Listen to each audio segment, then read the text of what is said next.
প্রিয় বন্ধুরা, আজ আমি আপনাদের সেই শক্ত মানুষগুলোর কথা বলবো না। আজ বলবো ভেঙে পড়েও যারা আবার উঠে দাঁড়ায়, সেই নীরব মানুষগুলোর কথা।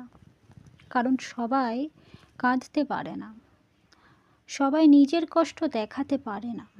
কিছু মানুষ আছে যারা কাঁদে একা আর হাসে সবার সামনে। আপনি কি তাদের মধ্যে একজন? আপনি কি জানেন সবচেয়ে কষ্টের ব্যাপারটা কি? কেউ জিজ্ঞাসা করে না, তুমি ঠিক আছো তো?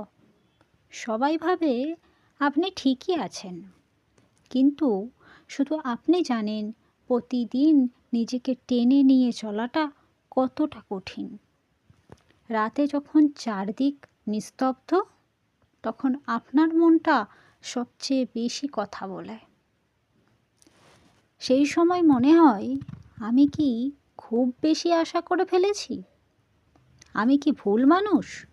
বন্ধুরা, এই প্রশ্নগুলো আসা মানেই আপনি হার মানেননি। যে মানুষ হাল ছেড়ে দেয় তার আর প্রশ্নই থাকে না।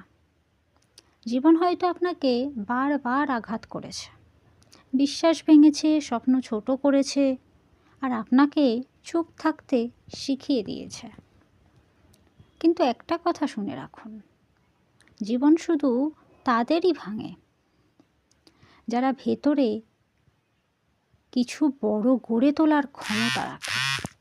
আজ যদি আপনার পথটা কঠিন হয়, তাহলে নিজের ওপর রাগ করবেন না। কারণ কঠিন পথই শক্ত মানুষ তৈরি করে। আপনি হয়তো একা লড়েছেন, যখন কেউ ফোন করেনি, যখন কেউ পাশে দাঁড়ায়নি, তবুও আপনি থামেননি। এই না থামাটাই আপনার সবচেয়ে বড় পরিচয়। বন্ধুরা, হাল ছাড়তে সবারই ইচ্ছে করে, কিন্তু হাল না ছাড়তে অসীম সাহস লাগে। আর আপনি সেই সাহসটাই প্রতিদিন দেখাচ্ছেন নিঃশব্দে। শেষে এটুকু বলবো, আজ যদি আপনি ক্লান্ত হন, তাহলে বিশ্রাম নিন। কাঁদতে ইচ্ছে হলে কাঁদুন, কিন্তু নিজেকে ছেড়ে দেবেন না। কারণ আপনি হাল ছাড়েননি। আর যে মানুষ হাল ছাড়ে না, তার গল্পটা এখানেই শেষ হয় না। একদিন এই কষ্টই আপনার গর্ব হয়ে উঠবে, আর আপনি নিজেই বলবেন, ভালোই হয়েছে আমি হাল ছাড়িনি। ধন্যবাদ।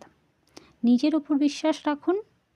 আপনি ভাবছেন যে তার থেকেও বেশি শক্ত মানুষ শুধুমাত্র আপনি। তাই নিজের উপর বিশ্বাস রাখুন, এগিয়ে যান।